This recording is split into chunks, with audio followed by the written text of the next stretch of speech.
You won't stop smoking on your porch at night? Well, guess we'll burn our house down. Hi all. Just found out why there were a bunch of flashing lights and loud sirens on the street behind mine last night, and I am godsmacked. The family that used to live in the house behind mine, who ever so helpfully called the police on me after I gave them a heads up about their Wi-Fi, has moved out.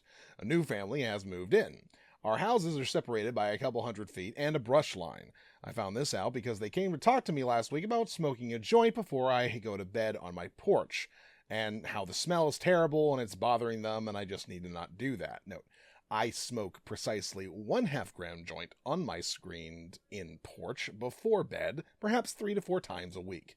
The likelihood that any of the smoke from that is going anywhere near their house is slim to none. So I told the new back neighbors that I'll turn a ceiling fan on to thin out the smell. But I'm not going to get eaten alive by bugs just before bed because they don't want me to smoke on my own property. Porch is screened in. I guess this answer didn't satisfy them because last night one of them came up with a cunning plan to get back at me. They dug a hole in their lawn, built a fire with a bunch of green pine wood so it'd be extra smoky, started the fire, and then put a box fan pointed at my porch next to the fire and went inside. 3 guesses what happened.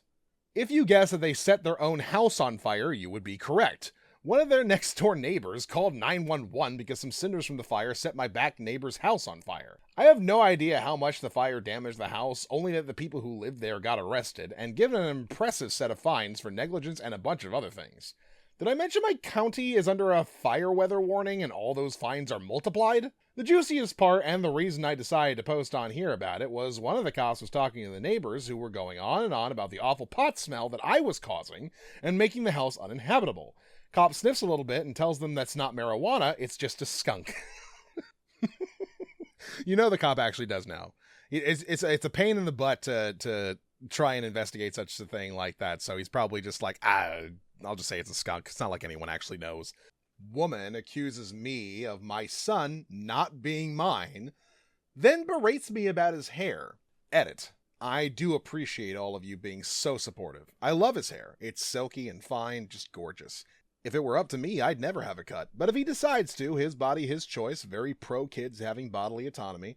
Unfortunately, we live in a small southern podunk town, and comments on his hair are much more frequent than they should be. As for her comments on his being adopted, I think that was just her being an AH. As someone pointed out, if he were and didn't know, that's a really screwed up way to have a conversation with him. So, I saw another post about people being weird about kids, and thought y'all might enjoy this. Earlier this week, I took my toddler son, 3 years old, to the local supercenter for a grocery run.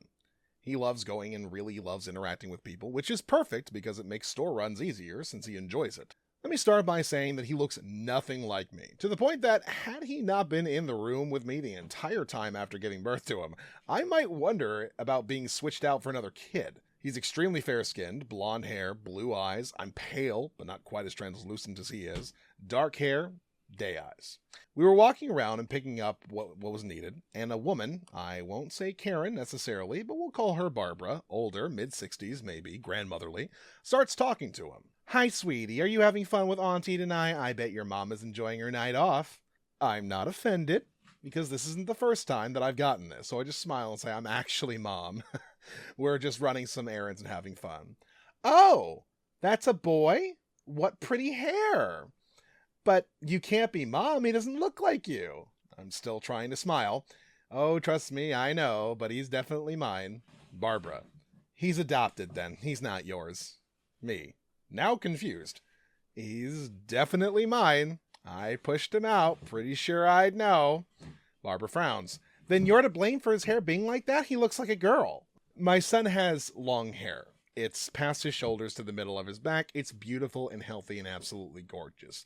If he asks me to cut it, I will, but until then, I'm letting myself enjoy it. I myself have very short hair, in a faux hawk style. I should have obviously walked away, but this is a hill for me to die on, and I've had a lot of arguments about his hair with complete strangers, so this is a topic I'm ready to throw down on. It's pulled back and when it's hot out, like this night, and to keep it out of his face. I like his hair. It's too pretty to cut.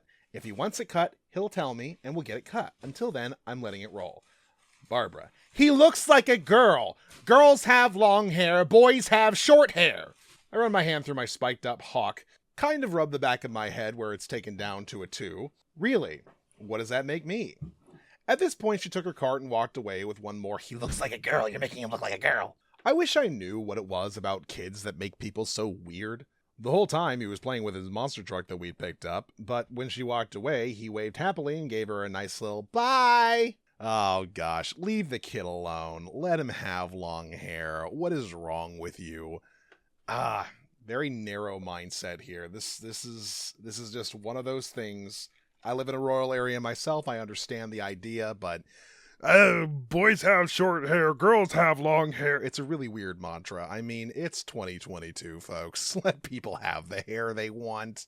Entitled cousin demands his dying mother rewrite her will so that he gets his fair share after living rent-free in the home for over 4 decades. Got his karma. Kinda. Never posted before, but I had to share the story of my white trash cousin. We'll call him Chad. His would be the picture next to entitled in the dictionary. All 400 plus pounds of him. He found out that his mother had stage 4 throat cancer, and there was nothing the doctors could do to help her at that point, so naturally his response was to get angry when she asked his youngest sibling to come take care of her during her final days. His father had had a stroke years ago, karma got to him, and his sibling would be given the house after the mother died, to be able to continue caring for their dad. Chad was furious that the house wasn't going to be sold and he get his fair share from the sale. To lay some background, Chad was over 45 years old, never lived outside his parents' home, expected his mother to cook, clean, and do his laundry without paying a single dime towards rent, utilities, etc. He would spend the money that he earned on whatever he wanted, usually food, hence his huge size. When he found out that his mother wasn't going to change her will and was going to give the house and everything in it to the youngest sibling, he threatened to burn the house down after barricading the exits from outside so that no one could get out.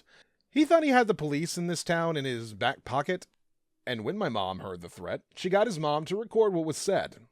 When it was played for the police department, they had no clue who Chad was, and promised if anything like that happened at the address given, he would be their first arrest. To show how ungrateful this cousin was, he went out and got dinner for the family at a fast food place, and then stood over his mom in her hospital bed with his hand out until she paid him back for dinner, most of which he ate, since his father eats hardly anything, and his mother was fed through a tube in her stomach because she couldn't swallow anymore due to the throat cancer. When she died, it took way too long for his sibling to get him out of the house, but he finally left and found his own place. Here's where the karma came to bite him. Kinda. He was working somewhere that they would direct cars where to go, and the poor older man in the car that he was motioning hit the gas instead of the brake and slammed Chad into the parked car behind him, messing up his legs from the knees down. A few months later, he was back in the hospital because his diabetes was out of control and he hadn't taken care of his legs like he should have. They almost had to amputate them at the knees, and the doctors were good at their jobs and saved his legs. Unfortunately. Now he got a huge settlement from where he worked and can afford to have his whims catered to still. Yes, I know I'm mean about wanting him to lose his legs, but he needs to know what his mother felt, the helplessness that she experienced in her final days, while he sat in his room watching porn. He was a horrible brother to his youngest sibling and a terrible cousin, so he deserves to suffer for his "give me what I want because I want it now" attitude. I am completely without contact with him and his oldest brother, because they are scum. The fact the other siblings turned out to be productive and wonderful humans is due to their wonderful mother's love and teaching. I miss her every day. She was like a second mom to me, who explained all the things mine didn't in order to protect me from the evils of sex, but that's another story. Well, I can sympathize with despising this man. Clearly he was a very selfish individual, but wishing for his legs to be chopped off, that's a bit much for me. Listen, a person can be a really bad person and you can not like them all you want, but wishing bodily injury is just, that's a bit beyond the pale as far as I'm concerned. But I don't know, maybe I'm a little bit too soft on these folks. What do you guys think? Karen wants her university certificate for a career she didn't finish. As usual, this Karen is one of my great aunts, Emma. This is an old story that didn't happen to me, but to my mom, so excuse me if I don't know all of the details. About 15 to 20 years ago, Emma was living alone in Canada. She was already divorced from her husband, and decided that she wanted to study a postgraduate course. One of the requirements for this course was obviously her university certificate. She studied at a university in her country of origin, which is also my family's country of origin, but she claimed that she never did the paperwork to obtain it, quote-unquote. She called the university and explained the situation, to which they respond that the process had to be done physically by her or another person. Since Emma was living in another country, she thought about my mom. She lived near the university. She called her and asked as nicely as possible if she could do this favor for her. My mom, who at the time adored Emma and was excited that she wanted to continue her studies, accepted. Please note that my mother was a baby when my great aunt went to college. Next weekend, my mom went to the university and asked for the information. They tell her that she should start the process, and when she arrives, a nice woman attended to her. She asks for my great aunt's personal information and searches in the database, but no result. Weird, my mother thinks. Maybe it could be a mistake related to my great aunt's name. She has 3. Like my grandma, who always had trouble because of it. So they tried different possibilities, no result. The nice woman then told her that maybe they could check the physical archive that's under the university, and my mother accepts. We're talking about a building with several floors and tons of files, since this is where every graduate's papers are, and it's the biggest university in my country. They spent hours trying to find them, but no result. The nice lady then explains that maybe there was a mistake with my great-aunt's papers. It would be extremely rare, but possible. But if my great-aunt sends all the information, that would prove that she indeed was a graduate, then a new certificate could be done. My mom thanked for the information and calls Emma. She gets mad, but said that she will look for them, and then hung up. Months later, my mother went to visit Emma's sister, and the story comes out. Emma's sister looked at my mom and said, "What do you mean? She never finished college." Sending your niece on a wild goose chase to get you papers saying that you finished a course you never finished. This is less entitled people and more just being really stupid, in my opinion. I don't know. What do you guys think?